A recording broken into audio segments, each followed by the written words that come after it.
It was somewhere in the dark hills of eastern Kentucky, on this long straightaway through a valley. I feel that I must truly stress that there was nothing on that road. No houses, no farms, and certainly no coastline. That made the lighthouse even more striking when I saw it. It sat back in one of those meadows wrapped extending back into a mountain hollow. Even though the mid-afternoon sun and the floating pollen was turning everything around me gold, that meadow and that lighthouse were already bathed in shade from the mountains. I almost drove right past it, if I'm honest. It was so out of place, it was like my brain didn't recognize that it was actually there at first, and if there had been anyone else on that road, they may well have rear-ended me when I slammed my brakes, sending up dust and gravel as I skidded to a halt. It didn't even have a house attached to it, like the lighthouses I'd seen in pictures and movies. It sat alone, black and white stripes moving up its length like a barber's pole. Only the glass at the top was still above the shadows, glinting in the afternoon sun, but even as I watched, the afternoon shade inched up the length of the thing. I lied before when I said there wasn't anything else there. There was one thing. Directly across the street, one of those old motels that's just a row of rooms wrapped around a parking lot. I still can't say what it was exactly that drove me to pull into that parking lot. There was something, some train of thought that made sense at the time, but I can't remember it now. I know I sat there for minutes, right in the middle of the road, looking at the lighthouse, but I can't remember. All I remember is that for some reason, stopping seemed like a good idea, and so I turned into that empty old parking lot. I half expected the place to be closed, but the neon sign buzzed red with vacancy, and the door to the office opened when I pushed it. The front of the office was made up of floor-to-ceiling windows that let in lots of natural light and heat.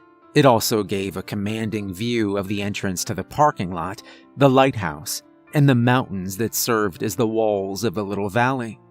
The woman that popped up from behind the counter was so ordinary-looking that it actually circled back around to being almost extraordinary. I know that's strange to say, because how can ordinary also be strange? But it's one of those things where someone looks so ordinary that it crosses that line into the uncanny valley. She looked like the rough sketch of a master painter. Like there would be details filled in, wrinkles and smile lines, and moles and imperfections, but the painter just hadn't quite gotten there yet, or had consciously erased them. She wore a burgundy polo, and her hair was blonde. I remember both of those things, but there wasn't much else. Even her eyes were this weird mix of blue and green with bits of brown around the iris. Her nose wasn't big or small, and neither were her lips. She was remarkably unremarkable. "Can I help you?" she asked, setting a book down on the counter. It was old and weathered, and the spine was bent like it had been read through dozens of times. I couldn't read the title because of how she'd laid it down. "I'd like a room, please." She blinked like that surprised her. "You want a room?" "Yeah. Is that all right?"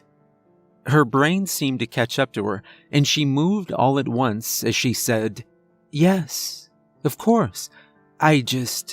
Normally it's people asking for change for the payphone, or something, or..."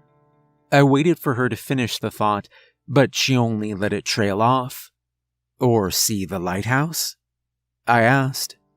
She was pulling a key from a desk drawer, a small gold little thing attached to a billet of wood with a room number on it, and looked up at me, confused.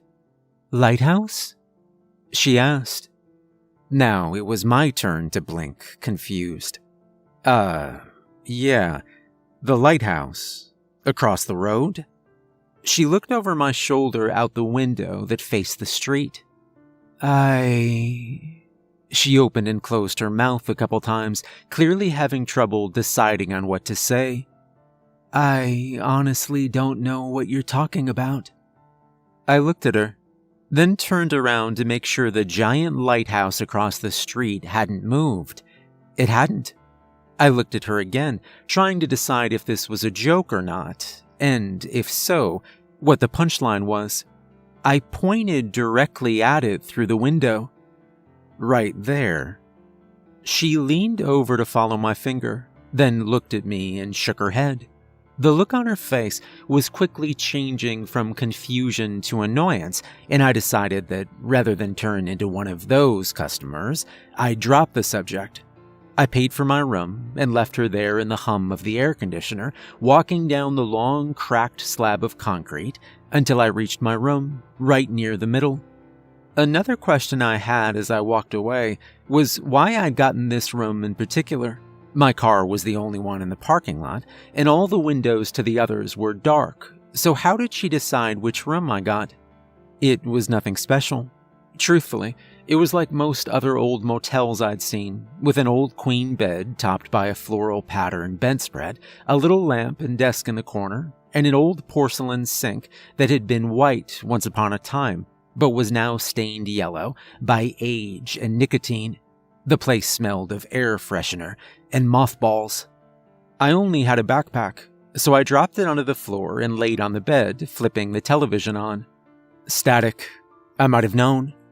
I turned it off and stared at the ceiling instead. I'd been driving for multiple days by that point, and whenever I stopped for the day, some trick of the eyes made it seem that still surfaces were moving. Even as I stared at the ceiling, it seemed to be flying away from me. The paintings on the wall were all seascapes of rocky coastlines being threatened by waves and storms. They began to catch my eye as I realized they were just a bit too nice to be hung on the wall inside a crappy motel. Of course, it wasn't unusual to have paintings in a hotel room, but these were different somehow. Too detailed and, for lack of a better word, dark. Despite the fact it was only 5 and the day outside was only barely descending into the hot haze of a Kentucky evening, looking at those paintings made the room feel almost cold. Only one had a lighthouse in it, an incredibly wide painting depicting a stormy bay with dark purple clouds overhead and a ship sinking in the center. The lighthouse sat on the right side of the painting, on a steep cliff. It was the same color as the one across the street, with black and white stripes, but this one had a house attached. For some reason, the artist had decided to leave the lighthouse dark. The light at the top was off, and the windows of the house were all black. The other side of the painting was mostly empty, showing only a windswept outcrop looking down on the shipwreck below. Something about that painting, or maybe that room, began to give me a splitting headache, and I think I laid down. I must have, because the next thing I remember is waking up and everything being dark. The only light was moonlight or some street lamp diffusing through the sheer curtains drawn over the big window at the front of the room. The little lamp on the bedside table provided only a small yellow glow that didn't reach the cobwebbed shadows in any of the corners. I looked around the room for a moment and really tried, to remember when I'd fallen asleep, but the memory simply wasn't there. I hadn't passed out since I'd made it to the bed, but that period of time was simply missing. When I peeked outside, I found 2 surprising things. The first was that the glow through the curtains was not, as I'd originally believed, the moon or a street lamp. In fact, as far as I could see, the light in the center of the parking lot didn't work, and I couldn't find the moon in the sky. Instead, the source of that light seemed to be the lighthouse. I say seemed to, because a thick mist had settled across the whole valley while I'd slept, and I could barely see anything of it. Besides that dull blue light growing through that sea of mist. Even as I watched, though, that dull glow began to pulse with a steady throb, like a heart beginning to beat. What I noticed second was much more gruesome. As my eyes adjusted to the dark and the mist, I began to see the figures standing mutely in the parking lot and the road, watching me with eyes and open mouths that glowed with a thin version of that same bluish light, until all the mist in the valley was colored a strange turquoise that made me shiver. I did what any normal person would do and picked up the phone to call the police, but glancing around, quickly realized that the room didn't actually have a phone. And still they stood in the curling fog as the lighthouse pulsed overhead. I opened the door, and it was like walking into a pool house. The air was so thick and damp that it was hard to breathe, like being wrapped in a wet blanket. The night was warm, but the fog was cold, and I wished I'd had a jacket. "Hello?" I called. I knew they were looking at me. Those glowing eyes and mouths were facing me, and there was no one else around. Who else could they be looking at? The only other light around was that dirty orange glow of the office, and I made my way toward it. I decided I would go ask the office girl if she could see the dead people standing outside, or if that was another one of those things that seemed particular to me. My footsteps caused a strange echo under the sidewalk awning as I walked, and I could see their glowing eyes following me. The office itself was locked, but there was a night window with a little sign that read, "Please knock." When I did, she slid it open with a look of confused annoyance. "Come back to ask about the lighthouses again," she said. I jerked a thumb toward the parking lot. "No, I came to ask about the weird dead people out in the parking lot this time." The put-upon smart-aleck look dropped off her face like a stone as she leaned through the window to look in the direction I was pointing. I remember having the thought that I should be more worried than I was, but I was vaguely sure this was all just a dream and I was going to wake up any minute. Even if it wasn't a dream, there was such a feeling of everything not being real that I couldn't muster up that fear. She could, though. "Who the hell are they?" she said. Her reaction is what broke that strange dreamlike blanket that had been laying over me and sent my heart into my throat. Fear is contagious, and I'd caught it. "So you can see them?" She shook her head in disbelief. "Stop being a smartass, dude. Who the hell are those people?" I was hoping you'd know," I said honestly. "Hell no," she said. Her voice was absolutely shaking as she looked at the mute figures once again. She unlocked the door to the office and yanked me through before slamming it closed and locking it. She slammed the window too, but pressed her cheek to the glass to stare, wide-eyed, at the figures outside. "I don't think they're coming any closer." "You don't have any idea what they are?" I asked. "No, asshole. I don't know why a bunch of weird people with glowing eyes are standing outside my hotel." She took several quick, shallow breaths, then swallowed the panic that I could see trying to fight its way up her throat. "Okay, cops. That's what you do here. You call the cops. We're going to call the cops." She looked at me, as if to make sure that was actually the correct response. I nodded. "Cops? Cops," she repeated, and pulled the phone from the receiver, punching the 3 numbers so hard that the phone's base scooted slightly with every touch. There was a moment's silence. "Yes, this is Motel 9 on Highway 12. We need help. Now, there's these things out there. Well, they're not things, they're people. They're just standing out in the fog staring at us, and—" I heard chatter through the phone. "No, there's just one guest here and me. Please hurry. We don't know what they are and we're both really scared. And just please hurry, okay?" She nodded and put the phone back on the receiver. "They said a car is on the way," she told me. It sounded strangely like she was trying to reassure me, but her hands were shaking and her breaths were shallow and ragged. I got a feeling that her telling me was only a way to reassure herself at this point. "They didn't want to stay on the phone with you?" I asked. She shook her head and sniffed. Tears welled up from the corners of her eyes, those multicolored eyes, and she dabbed at them quickly. "Why would they?" I was pretty sure they were supposed to, but I didn't think that now was the time to tell her that, so I shook my head. "Never mind. Now we just have to wait," she said, and slid down onto the floor behind the counter, cradling her knees in front of her. "They'll be here soon." She nodded to herself. I looked out the window at the figures in the fog. I had a feeling that no matter how soon the cops could be here, it wouldn't be soon enough to matter.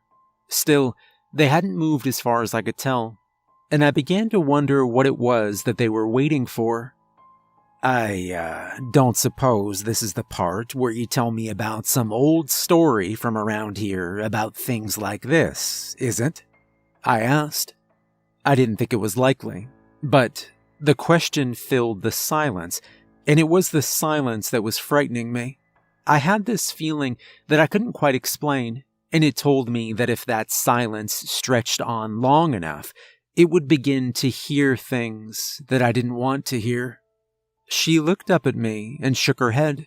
She reached up onto the desk, feeling around until her fingers grasped the book she'd left there and pulled it down, clutching it to her chest like some talisman. I pointed at the book. "I don't suppose that's some kind of ghost encyclopedia, is it?" She shook her head again. Her eyes were wide like a child's and full of tears as she laid her forehead on her knees and began to sob.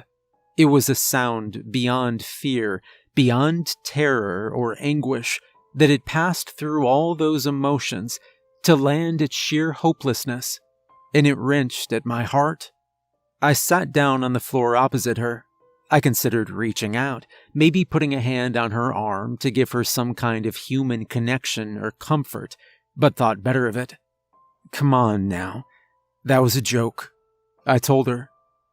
"We're gonna die," she whispered. The conviction with which she said it felt like a slap, and the knowledge that I very well could be living my own last night here with this girl began to earnestly sink in. Still, the knowledge that this person, this girl, needed my help, if only for the next few minutes, helped me smother that panic. "What's that book you're reading?" I asked her. She looked up at me, and then at the book she was still cradling. She blinked and screwed up her face like she was trying to remember. It's about a lighthouse." I knew if I turned and craned my neck, I'd be able to see that blinking light still floating in the fog at the top of that lighthouse. A lighthouse that I could see, and she couldn't. "Lighthouse?" I asked her. "Yeah, that's why I was so weirded out when you came in earlier asking about that. I thought you were talking about the book or something." I shook my head. "I don't even know the name of it." She furrowed her brow again, like she was struggling to remember the name. She held it out to me, and the title read, "The Sins of Amy Campbell." I gave the book back to her. "I don't think I ever got your name, by the way." I'd given her mine earlier for the paperwork and the room key, but I offered it again. "Mine is Tom." She was cradling the book to her chest again as she responded quietly and without looking. "Macy. My name is Macy Pelbam. It's nice to meet you, Tom." I started to say something else, but that's when the moans started. I thought it was wind at first, but when it went on for a second longer than normal, I realized the truth. It wasn't just moans either, but wails and crying too that sounded impossibly far away. I could tell the moment she heard. What little color remained on her face drained away. Before she could speak, though, the overhead light snapped out with the sound of glass breaking. Macy screamed, and I started as the darkness settled round us, the only lights now the humming red neon and the mist outside glowing that pale blue, silver color. She was so pale, and that neon light outlined her in red as she put her head back on her knees and started sobbing again. I thought of saying something, but before I could, I watched one of those figures from the fog walk slowly up to the window and stare in. He looked at her for a long moment before turning to me. I didn't move, and I don't think I even breathed as I waited there, watching. It was the closest I'd been to any of the figures, and what I'd taken to be dark clothes in the mist weren't actually dark, but were instead rotten rags. His might have once been an old-fashioned coat with a high collar under a thick, wiry beard that reached almost to the remains of his belt. Close up, his eyes still glowed with that same eerie turquoise color. "Macy," I said. It turned back to look at her as she sniffed and raised her head. "What?" she asked. Her eyes were puffy and bloodshot. She looked to the spot I was staring at, and then back again, repeating her question. "What?" "You don't..." I started, but the figure standing at the window looked back to me again and shook his head slowly. "Don't what?" she asked. She turned to look at the spot where the figure stood again, and then back. "Do you see something?" Even as I watched, though, the figure turned and, like he'd forgotten what he came for, purposely ambled off back into the mist. "Why can't you see the lighthouse?" I asked her. "The lighthouse? The one you were talking about when you got here?" "Yeah." "Look, I thought you were messing with me when you got here," she said, wiping her eyes. "I have no idea what you're talking about, though. There isn't a lighthouse here. I don't know what's going on, but I know there's not a lighthouse." I turned. Outside, the light was still blinking in the fog. I got that sense again that I'd wandered into some dream, or some part of the world that wasn't quite real. A gust of wind tugged at the mist shrouding those figures again and joined the faraway sounds of the moans. "Do you hear that?" she asked excitedly. I listened, but could hear nothing new over the moans. "What is it?" I asked. "Sirens! They're here! We're all right! We're gonna be okay!" Before I could say much of anything, she jumped to her feet and pressed her face to the window. I got up much more slowly, trying to listen. "I don't hear anything," I told her. She ignored me, pressing her nose to the glass as she looked back and forth frantically. "Why don't they have their lights on? I can't see them." "I still don't hear them," I repeated. "How can you not? They sound like they're right outside." I knew the answer even then, but I didn't know what to say. Right then, the blinking light that had marked the top of the lighthouse changed suddenly to a red and blue blinking light, like a police light. "There," she said. "They went into the field. Come on." "No, just wait for a second and we'll..." But she was already running out the door. I lunged for her arm, and I watched it pass right through my hands, like more of the mist floating outside. Every part of me that touched her went cold and numb, like I'd submerged it into ice-cold water. She ran through the parking lot, straight toward those waiting figures and that blue and red light flashing somewhere high overhead. She ran, and the mist and the night both swallowed her whole, closing behind her like water. I walked out into a night that smelled of wet asphalt and grass and cedar, and stood there for a moment, deciding whether to go after her or not. The moaning had stopped, and to this day, I don't think I've ever experienced a silence as deep as that one when I watched those figures all watching me. There were no bugs, no faraway sounds of cars or trains, nothing at all, until the screaming. I knew it was her. It wasn't even words, but just a loud, piercing, fear-soaked scream that covered the valley like a blanket for those few seconds before it too receded like the tide into silence. The light blinking above the fog turned back into that blinking turquoise and then went steady again. I stood rooted to that spot for a long time, unsure what I'd seen or what I should do. I had a feeling that I couldn't call the police, not really anyway, and I didn't know what I would tell them if I did. Instead, I waited there in the night, hoping I'd think of something, but I didn't. I walked back inside, and all I found was that old paperback book thrown to the floor in her hurry to be gone, and I picked it up, slid it into my pocket, and walked back to my room. Inside, I drew the curtains closed, and those paintings again caught my attention. In the largest, I actually noticed something I hadn't before.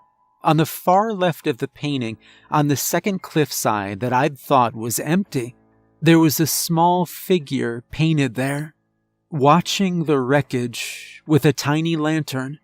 I wasn't sure how I'd managed to miss the detail before, or why it caught my attention now, but I watched him, wondering what he must have seen and why he was put in the painting in the first place. Like before, though, the longer I watched, the more my head ached, until I didn't even have the strength to peek through the curtains one last time before a dreamless and painful sleep took me.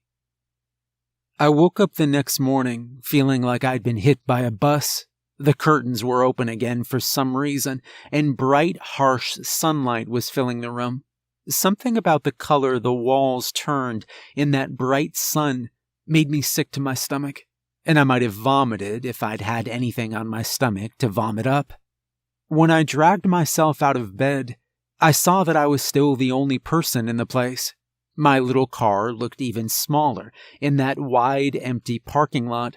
The clock radio by the bed read 10:45, and I assumed that checkout was at 11.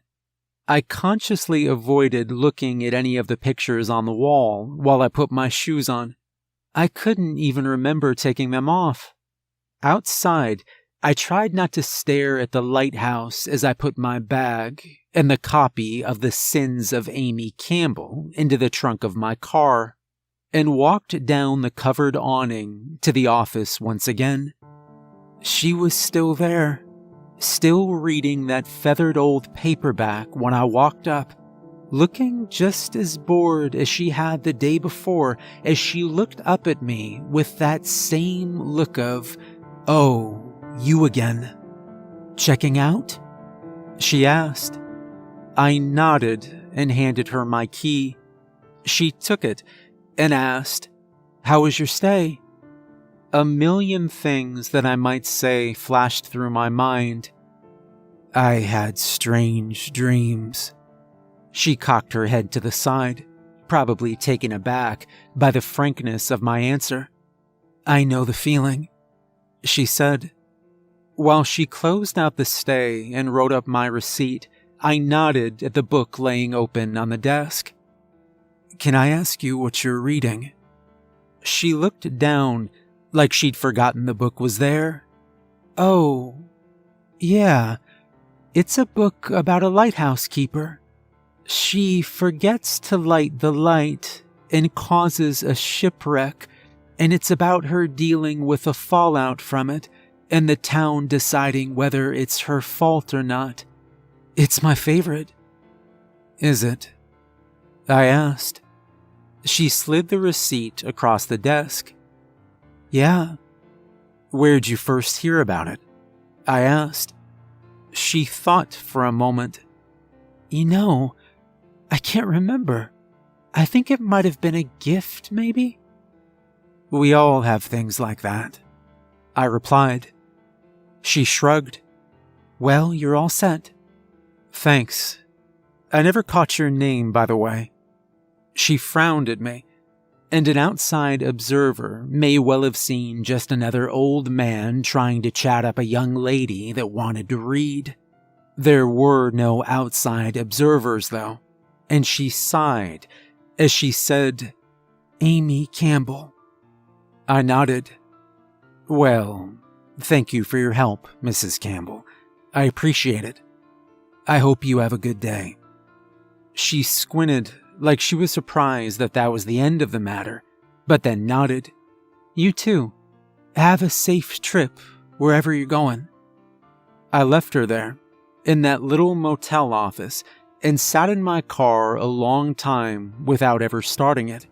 When I pulled away, I watched the rear view until the mountains in that shimmering heat and haze of the summer day swallowed up first the motel and finally the lighthouse.